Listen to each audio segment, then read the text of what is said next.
Hello. In a moment. Hi. And we are live. Oh. Good day, everyone. Thank you for joining us this afternoon, this evening, this morning.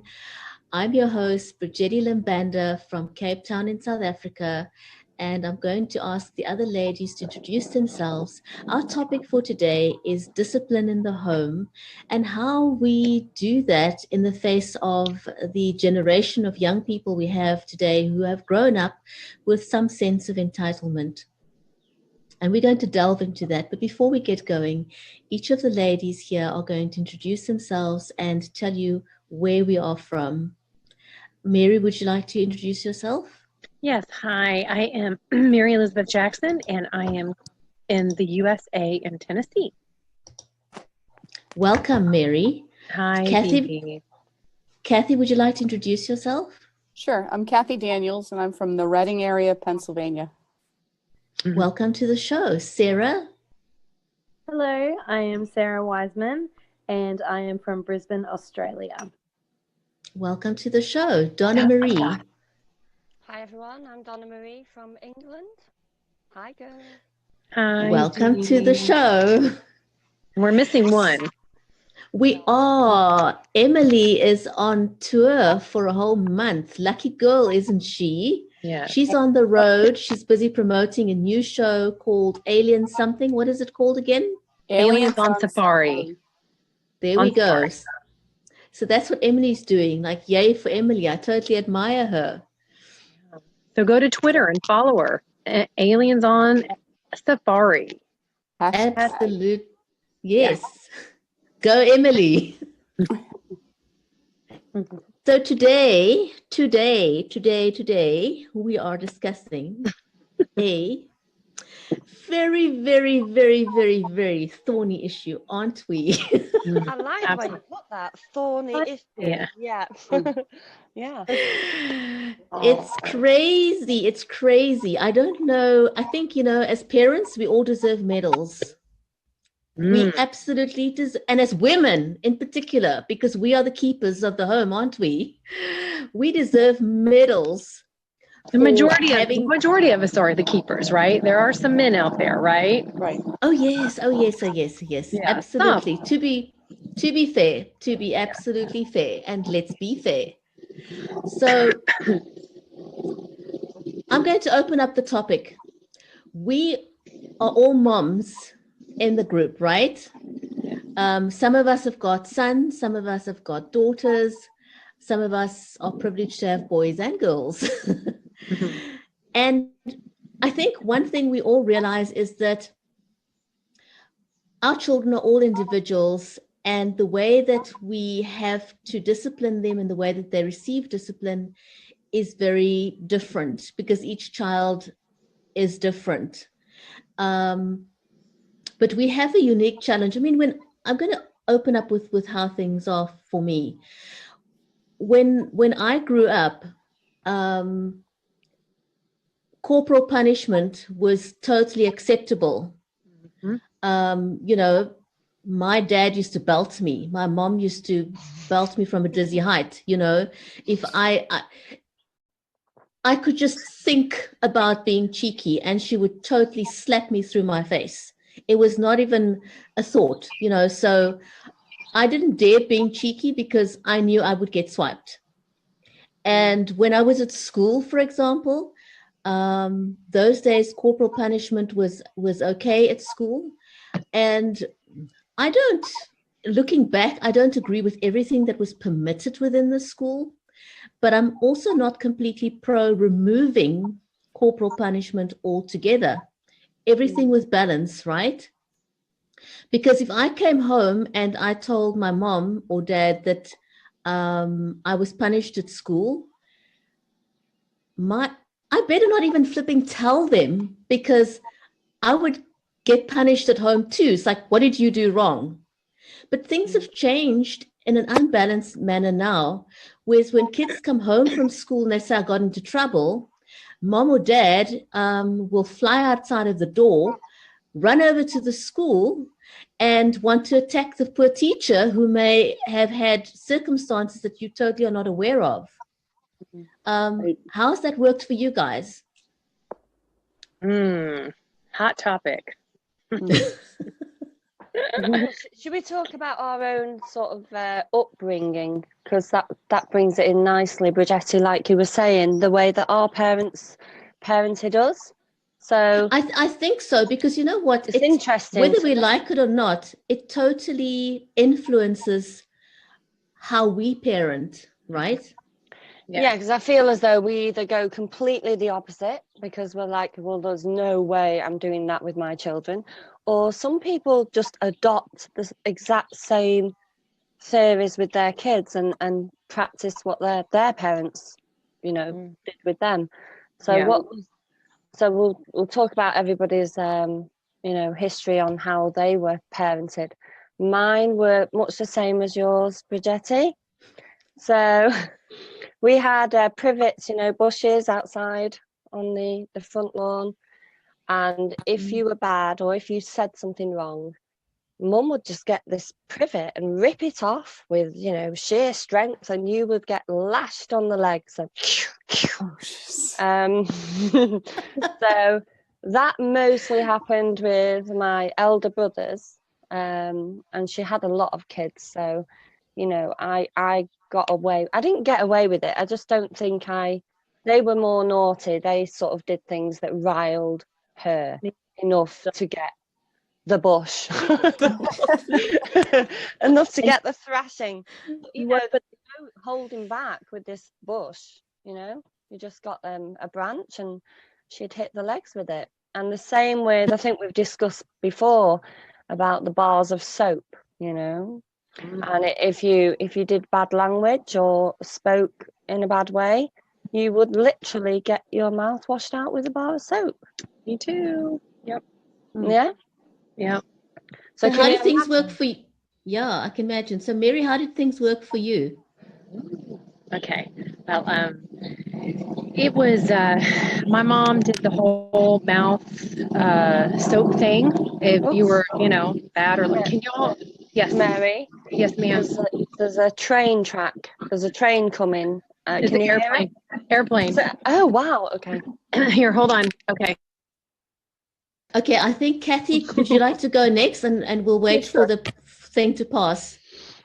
Yes, my mother did probably most of the disciplining because my dad was usually at work. But her favorite thing was the belt. So she would get the belt. But the problem with my mother is she would fly off the handle very easily. So she mostly disciplined, I think, through anger. There were times where looking back, she went overboard. Now, if my dad was home, kind of the same thing would happen as well. I think there was a lot of stress in my parents' marriage that I totally didn't realize. I can look back now and I can see it. So, yes, they did believe in that, but there's one thing that we never did, and I don't think they even promoted it in schools, was call somebody if you feel unsafe. Here's a number to call if you want to talk. Here's a number you can call if if you disagree with the way your parents are disciplining you. Like, that's the way I feel things have changed so much. There is no fear because they know that they can use it against you. And I can tell you what happened with our story, when you get to that point. Thanks very much, Kathy. Mary, has your noise passed? Okay, we've got no sound from you at the moment, Mary. Sarah, could you go ahead and tell us about your experience in the meantime while Mary sorts out her sound? Yes, I was a lot like Donna-Marie, where I had two older brothers and I would kind of take notes and be like, okay, don't do that, I won't do that. I think girls different kinds of trouble anyway. Ours is more sassy attitude kind of thing rather than disobedience. That was my case anyway. But my parents would always send us to a bedroom, and we'd have to wait, and we knew the smack was coming. And so we'd just have to like sit there. And I actually don't feel like I was traumatized by the way I was disciplined as a child. I didn't feel like it was out of control. And the reason my dad would send us to our room was so he wouldn't do it out of anger. So apparently he would take a moment and then wait until he'd calm down or whatever. And then he would come in and be like, okay, what's happened? And then we'd have to bend over. It was actually worse that way because you knew it was coming and it gave time to think about like, and when my mum would discipline us, my brother would sit us down and be like, okay, so we know it doesn't hurt when mum does it, okay? So you got to like cry really So you practiced your crying before you did it? She has great acting skills. She would coach us how to like make her think it was so bad she had to stop. It was quite good. So all my mum would do the wait till your father gets home, and then you had all day to like wait. Chaos. But that was the worst, isn't it? When you like you've got this anticipation building up. It's like, can we just get over with this discipline now so we can move along? Actually, thinking about Sarah, the way her father handled it, in reality, that's the best way, and that's complete opposite of the way my mother handled it. Yeah, and I'm grateful for that. I'm glad that him and mum had the wisdom to do it. Okay, so before we ask Mary for her experience, I would like to let all our viewers know that Sarah will be monitoring all the comments today. So if you have any thoughts, suggestions on how you do things, please share that in the comments, and Sarah will be monitoring that for us. Mary, let's see if your speakers work. Let's hear your experience. I can't hear Mary. I think possibly it's a loose connection going on. Can you hear me now? Yes. Yes. Yes. Okay. All right. I'll come into the camera and talk to you. Okay. So my dad used the belt, but rarely. My mom was really very quiet. Very often used the soap if she had to. That was kind of her thing. And the pinching, the pinching, and the snapping, and pulling over the car on the interstate till we all shut up and quit arguing. And then they still use the paddle in middle school, and I was in middle school. So that happened one time for being late to class. I couldn't believe I got the paddle, but I did. So that was really horrifying. And I'm sure back in those days, that would have been the 70s. Yeah, well, maybe the 80s, early 80s, whatever. You were not, there was no calling the parents to let them know your kid was getting paddled. Probably just went home with a note, So the thought of my dad spanking us was, that was enough. Like what you said, we'd go to the room, have to wait. And that was just terrifying. My grandmother would take my mother out to the little orange tree in her yard and make her pick her own switch and then use it on her. And I mean, my mom was a really, I can't imagine her getting in trouble, but one time my dad, to punish me, he made me bite into a raw onion, and that was my punishment. And I was like, so I don't eat raw onions to this day. You can imagine there's probably something psychological there.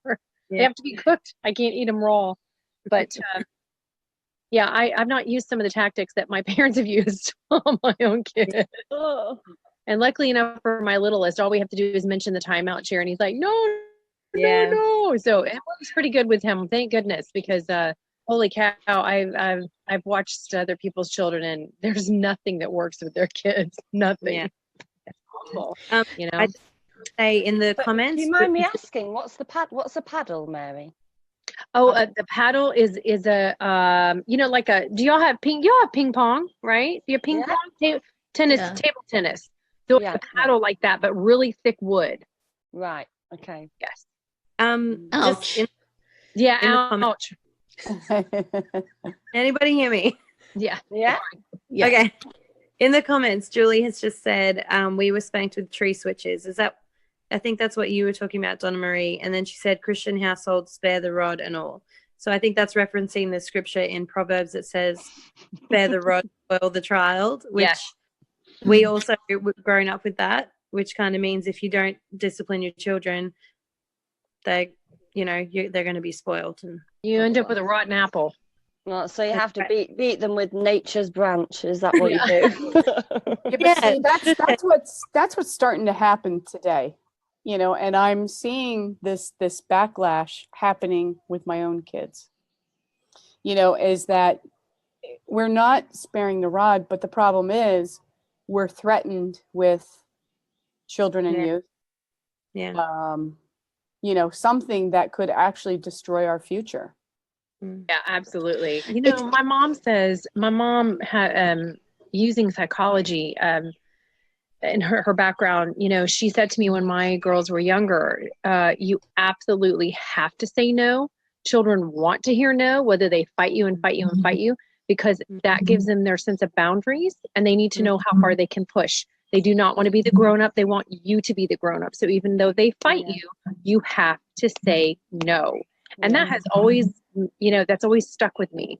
And even, Kathy and I are dealing with teenagers. DM is, Emily is, and it's, you have to kind of redefine over and over and over again. As the kids grow up, you got to redefine what those boundaries are and where you say no. And, some things obviously are, legit adamant no. It never changes since they're toddlers.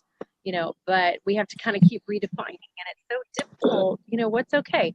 What are all the proper rules with the phone and the iPad and all this crap that we didn't have when we were kids that nobody was having to worry and deal with about? So we constantly are having to redefine our parenting. It really is a challenge. Yeah, well, I was good. Go ahead, B. One thing I reinforced early on in my parenting was I made my children understand that we're not friends. No, I have girlfriends.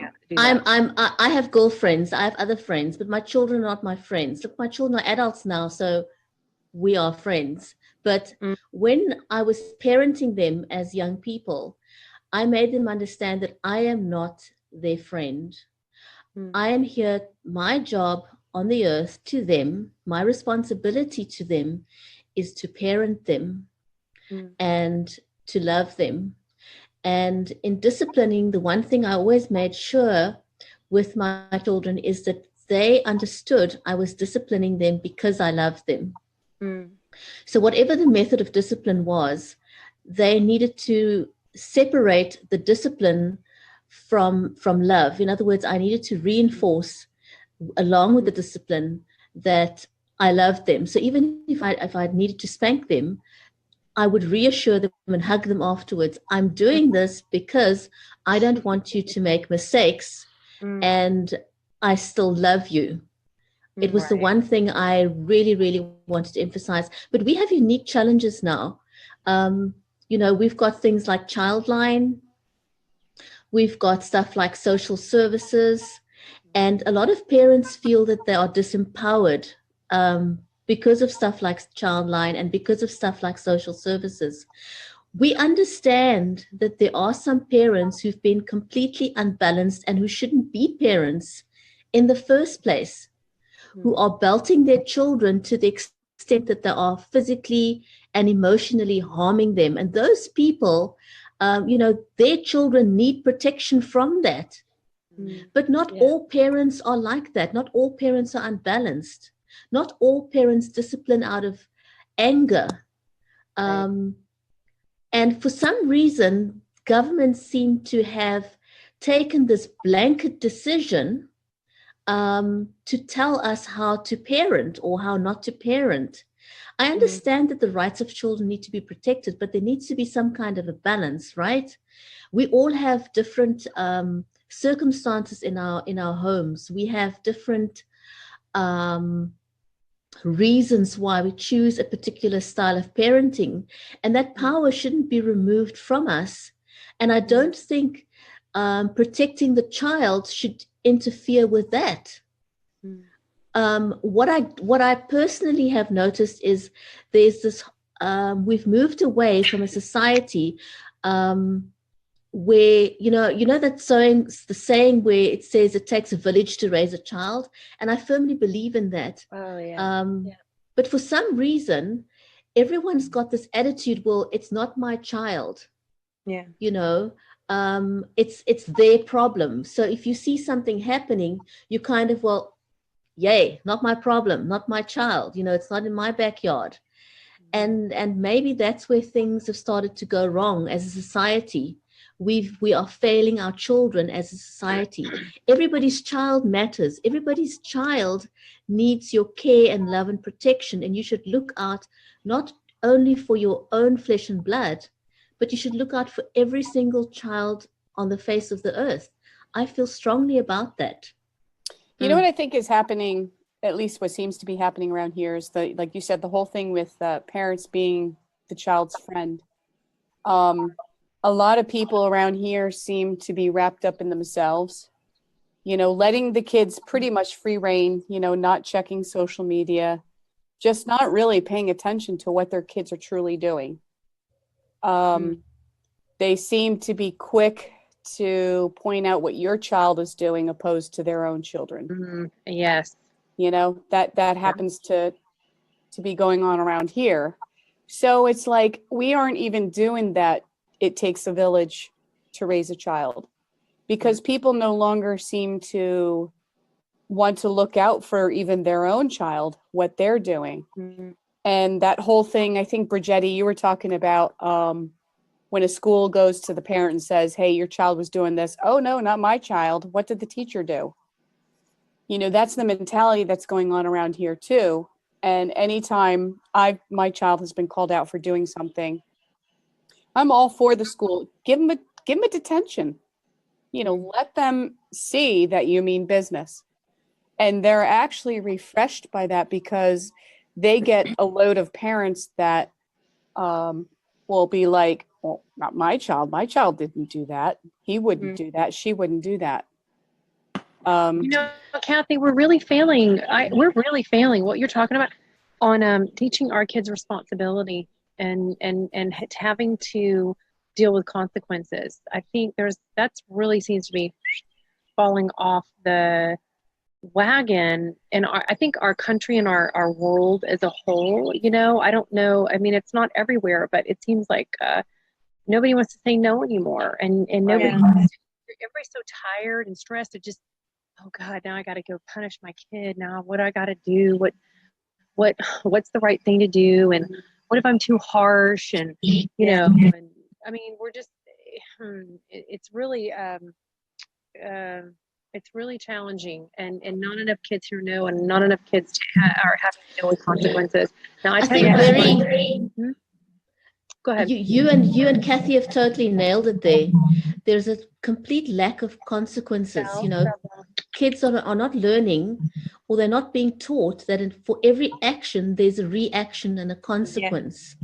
And unless we allow them to feel the consequences of their choices, how will they learn?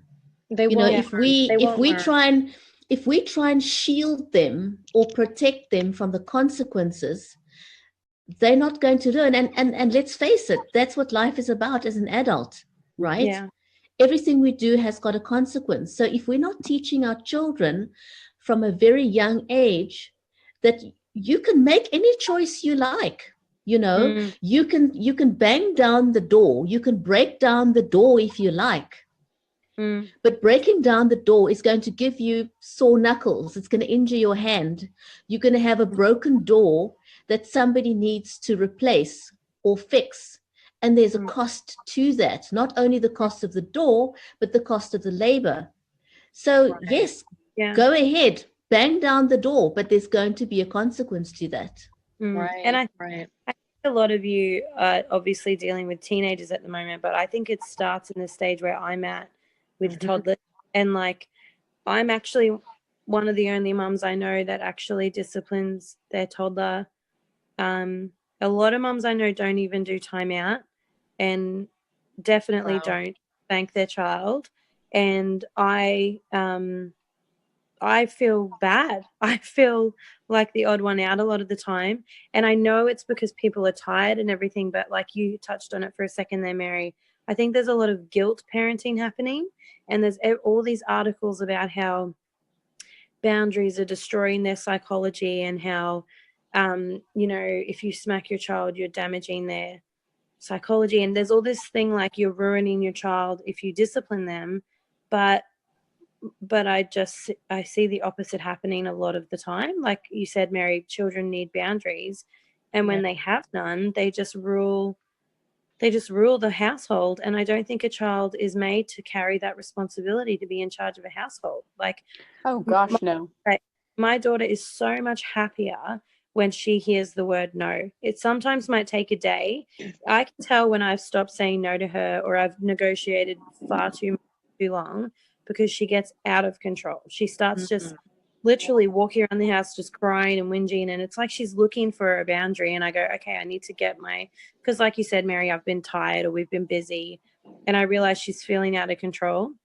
And I will spend a day, and she might sit in that timeout chair like 4 times in half an hour.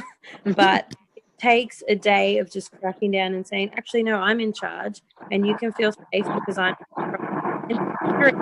but just completely, like when I've spent that time investing in her, I also spend time sitting with her and playing with her. Like it's not all about discipline, but she's such a happy kid. And people always say to me, you're so lucky. Oh, you're so lucky with her. You're so lucky. But I feel like some of it has to do with the fact we've worked our butts off to show her that she can't do whatever she wants. Because we always parent based on a thing of like, if it's not okay, if it wouldn't be okay for her to do when she's 15, it's not okay now. So if she can't throw her food at the walls when she's 15 years old, I'm not going to sit here when she's 3 and go, oh, she's just a toddler. Like, it's not actually fair for me to turn around in 5 years and go, I know I've allowed that all this time, but now it's not okay to hit people. Like, right. You know what I mean? That's Yes. anyway. You're 100% correct there, Sarah. You know, I've often said to people, if you get a kid that comes to your home and they throw their food all over the floor, and then the parents go, you know, ooh, so sorry, you know, my child doesn't normally do that. But guess what? That's usually an indication that it's allowed at home. You know, and children pick up on double standards. If you're not teaching something at home, you can't expect a different result when they're in public or at someone else's home. So you're 100% correct, Sarah. A good child, look, we don't get good children, but a well-disciplined and well-mannered child happens by design. It doesn't happen by accident. Well, we're training them. We're training them. We're training a human being. And if you look at research, it shows that, you know, a human being cannot make a complete 100% sound decisions till they're 25 years old, because that's when the frontal lobe is fully developed, or the lobe, you know, the lobes are fully developed. And we joke about that, Kathy, don't we? We need some frontal lobe with our teenagers. But, you know, if that's the case, then how can we expect, you know, our kids to make sound decisions? I mean, you know, I've got one who's an honor society student, but I came in and she was drying the dishes off with the hot pad, you know, the cereal. And I go, what are you doing? Well, there was no paper towel. So I'm like, but that's a hot pad. You go find a towel, you know? So, I mean, I use that as an example. I was like, oh my, yeah, we are in trouble. Or jumping off of roofs, or, you know, playing with gasoline and fire. Oh, Kathy, I know, you poor thing. Holy cow. No. We're all praying for each other, aren't we? Yes. This is where the entitlement comes in, because it's like people have not heard no their whole lives, and then they go into a job and a boss says no, and they're like, why are you telling me that? Or they go, there's something else, and someone's saying no to them all of a sudden, and they're not used to it, they're not comfortable with it, and they don't know how to respond to it. And I see it, like, even in my generation, a lot of people, even social media encourages this me, everything's about me. So when it's not, I don't really know how to behave. Like, and I have had to learn, like, other people parent the way that they feel is best and the way that they can handle. And I really genuinely try, like, I do not judge the way other people deal with their kids, but I just feel alone in the way I'm doing it. And I hate that. I hate that I sometimes feel judged because. Do you ever question what you're doing? Yeah, I Because of do. that? Yeah, only because I feel so alone. Because when I'm putting my child in timeout, or when we go to someone's house, like I really try to stay on top of her behavior. And if I can see she's doing something and I'm talking to somebody, they'll go, "Oh, just leave her, she's fine." But I realize these are the most important years, and if I make her think it's okay to like break somebody's stuff or play with things she shouldn't, I'm doing a disservice to her, and she's more important than my conversations at the moment. Like if it's something I'm really worried about, I'll stop and say, I need to help, or I need to step in there and tell her what not to do. But I've had people say to me, "Oh, you're really strict. You're a really strict mom." But I love the crap out of my kids. Like I cuddle them and kiss them, and I always tell them after discipline, like you said, Bridgetti, I say, I ask, why did you go on timeout? And she'll tell me, and I'll say, what could we do next time? And she'll tell me what she could do next time. And then I say, Mommy loves you so much. I just want you to grow up and to know how to be kind or how to be responsible and make good decisions. And then we pray, and she says, Dear Jesus, please help me to have listening ears, an obedient heart, and a good attitude. And then she goes and everything's fine. And then I say, I forgive you and I love you. And I just think she'll need to know that when she's 15 or 25. Yes, Sarah, you know what? I think you're doing everything right. You know, I wouldn't try not to question yourself. No, you're doing it right. I wish I could go back and do things differently. And I think, Bridgetti, yes, we all parent the way our parents parented us. Or no, Donna-Marie, no. you were saying that. No chance. I will never parent. No. Or we do the complete opposite. Yeah, the opposite. So, you know, I wish I could go back because I feel like I parented the way my parents did. I wish that I had the patience, more wisdom like you have, Sarah, you know, to be able to do, you know, calm yourself enough when a child really angers you. To be I don't know, but yeah. Well, we're human too. We can't forget that. There's no one brilliant way to discipline your kids. I think everybody's different. Everybody's setup's different. There's no one magical formula, and each child is different as well, and they all come with different challenges. That's and right. I think Mark and I talked about, you know, about how we were as kids, and our children are complete opposite of how we were as kids. You know, now we have you know, different circumstances with ours, but they're just completely different children.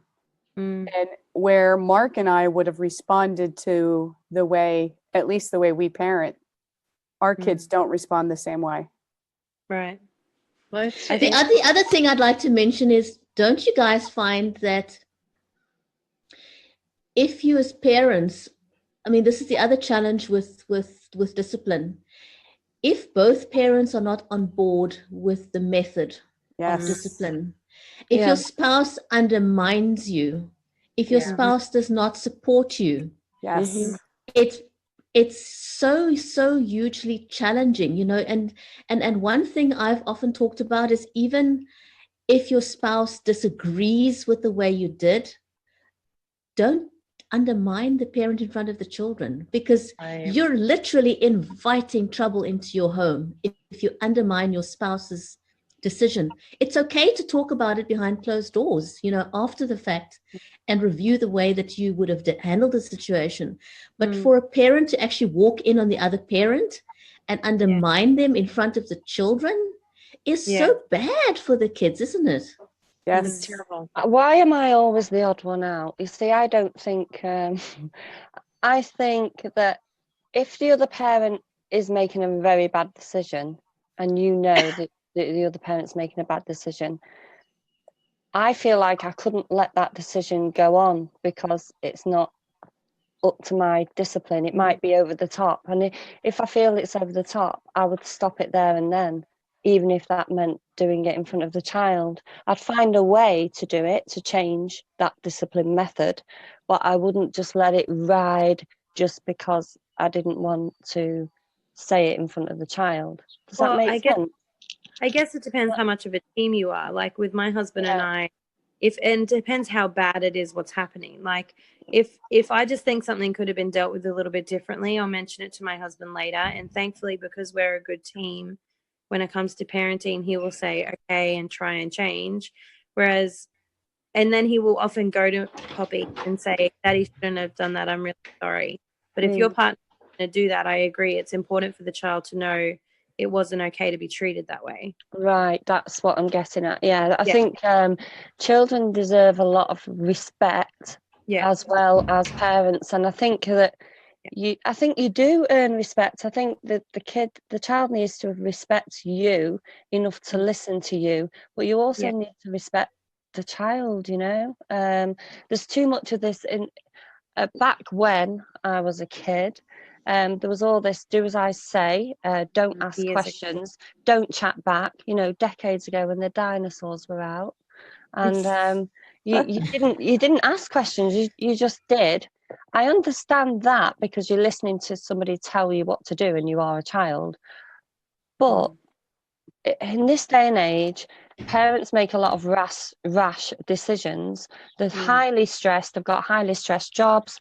Mothers used to stay at home a lot, and now they're having to work. There's a lot more, there's monetary situations going on, and women have to find the extra money to bring into the home. There's all these factors about the stress.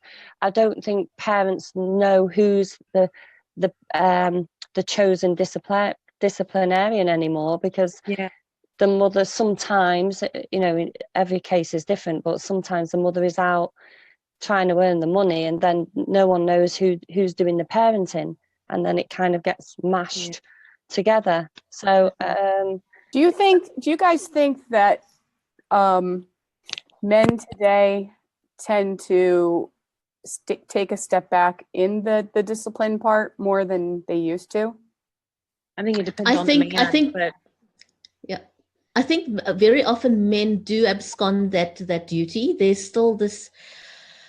I've seen it in other families, where men feel, well, I pay the bond, that's my job in the family, and they become the ATM dad, as they call them. He feels as long as he can bring home the bacon, as long as he can pay the bond, then he's done his job. They fail to understand that there's a lot more to parenting than just bringing home the paycheck at the end of the month. And Donna-Marie, I wanted to pick up on what you said there. I totally get where you're coming from, I think. I mean, if a parent is in the process of disciplining, and that discipline could lead to harming the child, your first priority as a parent, and especially as a mom, would always be to ensure the overall welfare of your child. So I think if I had to walk into a situation where my spouse was disciplining to the extent that it was harmful to my child, I would absolutely say something. So even though I totally feel carry on, Donna-Marie. Even if it's not, it may not be coming to physical harm. It might be something like emotional harm. You might know that the way that they're disciplining the kids causes massive, huge emotional effect that will play out shortly afterwards, because it's like a cycle. And I like to break cycles like that in the bud. None of this I'll wait because it's not, but I like to sort of nip it in the bud. That's wrong. Even as an adult, that won't be happening, so you can stop right there. I'll take over from here. I just think that everyone's circumstances are different, and there is no one magical way. But if people, and even the children are different, the spouses, the partners are different, it's so difficult. But when kids are growing up, and I'll look at the way dads today were brought up, maybe they were let off with a lot of things from their mother. You know, men, we love men. We all love men here, don't we? We do. Yes, we do. But, you know, some, when they're growing up as little boys, they do get away with absolute mayhem and murder. And then they grow up. Don't forget, we're trying to nurture them to, when they grow up, they're going to have someone to look after, a wife or a partner and then their children eventually, if they have any. So it's up to us as well, the way we're bringing up our sons and daughters, as to how they're going to treat their kids. Yeah. So it's so hugely important. Yeah. Right. Yeah. Tim and I were talking about this last night on our date night, because we were talking about discipline, even though you're not supposed to talk about kids on date night. We were talking about how Abel, like, if I let him treat me however he wants, if I let him demand things from me and hit me or like be rude to me or disrespectful, he's going to grow up and treat a woman that way. Like, if I let him think he can just treat me like I'm his slave, that's how he's going to treat his wife. And we have a responsibility to tell him that's not okay. And on the flip side, if Poppy was with someone who treated her like that, I would tell her to leave. Like, so I'm not about to let my son become the kind of guy that I wouldn't let my daughter, you know, like, it's, you're right. Absolutely. These guys are going to grow up. And I try to go ahead. I'd like to come back to one thing. I want to just back up to what Kathy said earlier. So in some countries or states, you basically can have your parental powers taken away from you, where the child can call social services. So how can we be a little bit more creative in terms of discipline without creating a situation where the child can go and call Childline because you're using corporal punishment? You ladies have any suggestions on that? I mean, one thing that I would like to recommend, I've never had to live within those constraints in South Africa, but one thing I would possibly recommend is some kind of consequence where they would feel it in a very real way, you know, withdrawing something that they truly, truly love or is passionate about. That's my one suggestion. So what else have you ladies got on the table, you know, with dealing situations like that? Well, I've never had to deal with anything like that. I mean, I've never had to deal with social services or anything, but from sort of things I've heard in the paper and on the television, I feel like social services either dive in at the deep end on the wrong subject. So they'll go and help a child that doesn't need the help. The parents are fine. They've probably just shouted at them. You know, I think they go over the top, the social services, and they can wreck families' lives and the relationships between the mother, father, children. And then on the other scale, you get children that do need the help, that are literally abused, and social services seem to get it wrong again. And don't go in and help. So I think there needs to be a look at how social services work and how they gather their information. And yes, I think children do need a phone line to ring and somewhere to go for someone to talk to.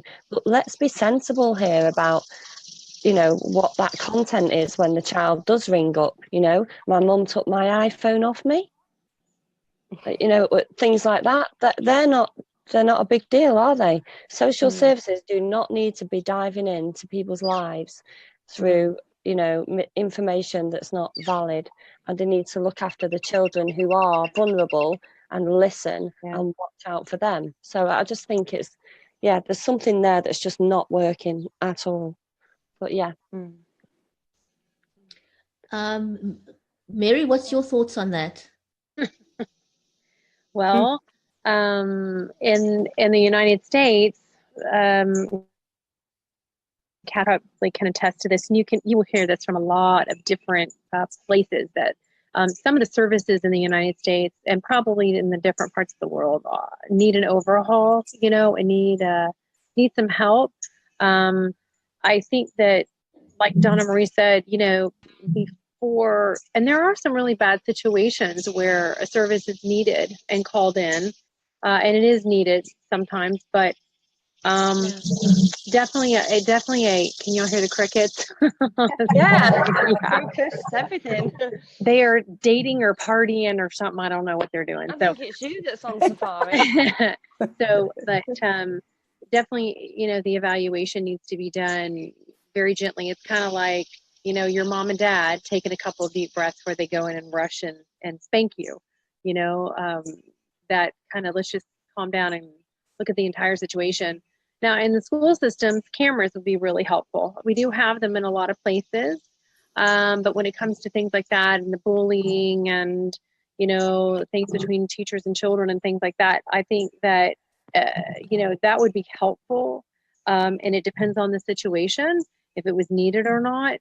But I do think that our system is, some of our systems are needing an overhaul. And children who think that children who threaten their parents with, well, if you do that, I'm going to call 911. Well, then maybe the people at 911 or the police department needs to know that the child has thinking like that, so they can help to teach the child that's really not okay. And that's a tough situation to be in. It is. Mary, thinking about, our experience and stuff that, we've been through children and youth several occasions, because our children are adopted from foster care. So, we started that long ago. And I absolutely see, at least the way children and youth is run in our county, that it needs an overhaul totally. But the thing is, we've been put in a situation where, and if a kid reports whatever at a school, somebody in authority, they have to report it to children and youth. They can't question whether the child is lying, whether the child is making it up, or whatever it might be. And then children and youth will come out and investigate.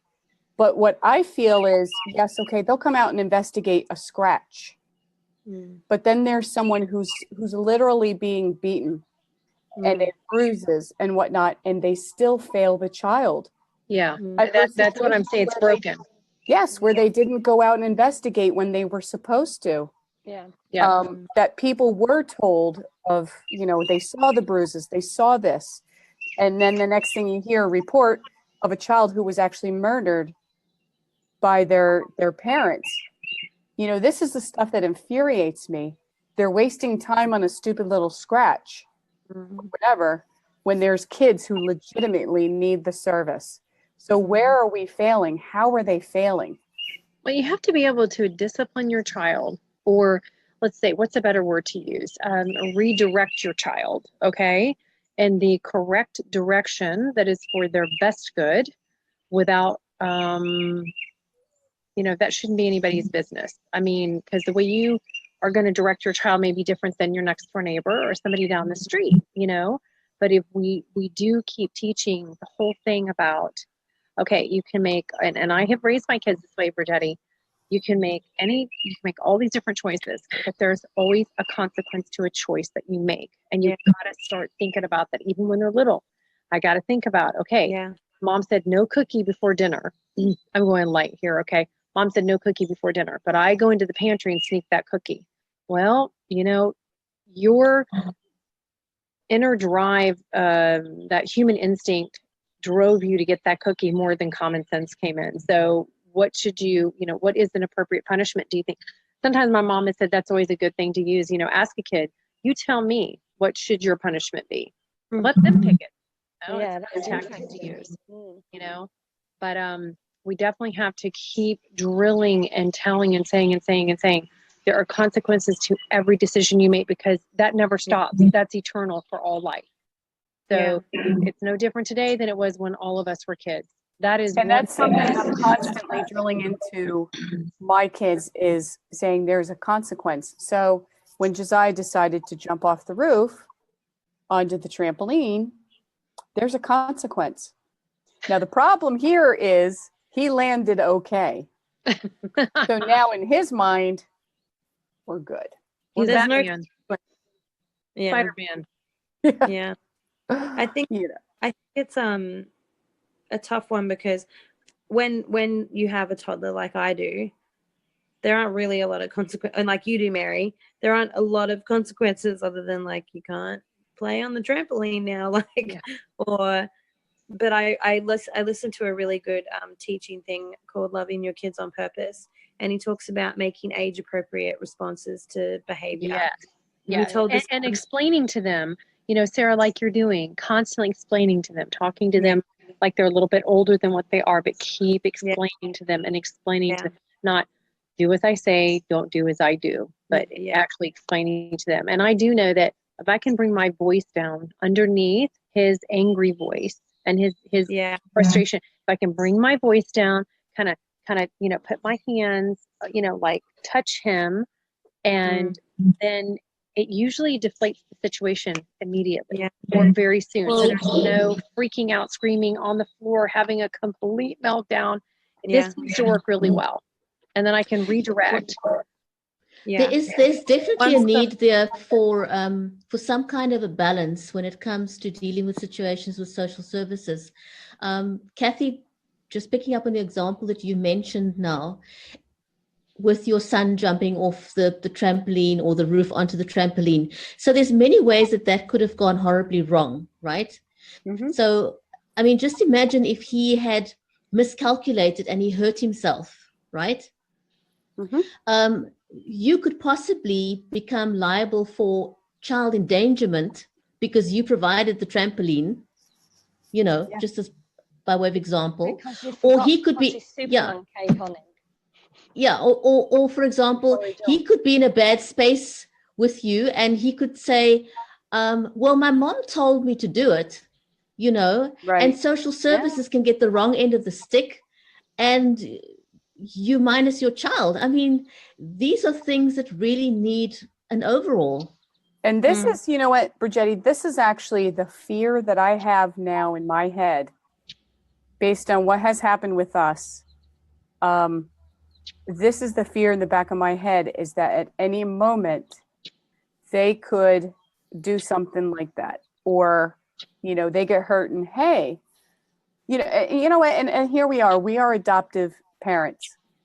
Okay. And adoptive parents from foster care seem to get a bad rap because of, you know, different situations where they've heard that adoptive parents beat their kids, you know, their adopted kids. They killed them. We had a local family not too far from us in Reading that actually killed their daughter. You know, so that's the stuff. Then they start scrutinizing us more. And, you know, that's the way I feel like my power has been completely taken away. Well, every decision you make, Kathy, is full on beautiful parenting decisions. You absolutely love your kids with a passion, and I love the way you really fight for them and stick up for them. And to me, that mother's love is 100%. So I don't think you need to live in fear of what could happen with a phone call, because that I'm glad that system's in place for children to go to. I'd rather it be there than not be there, but I don't want you to worry too much about your situations, because your situations are teenagers doing their thing, and you're being the great parent that's saying, well, I'll have less of that. And she's saying no. And you're actually saying no. And if anyone would ever try to take your kids away for trying to protect your own kids, Kathy, then hey, that's what I was talking about before, where it needs an overhaul. But you're doing everything right. See, that's the thing, is like we have this, like you said, it's nice that we have the system in place for kids who need it. Yeah. But that's where I feel like it's been completely swapped, where kids who truly need it are not being heard, because the ones who really don't, they're focusing on that crap.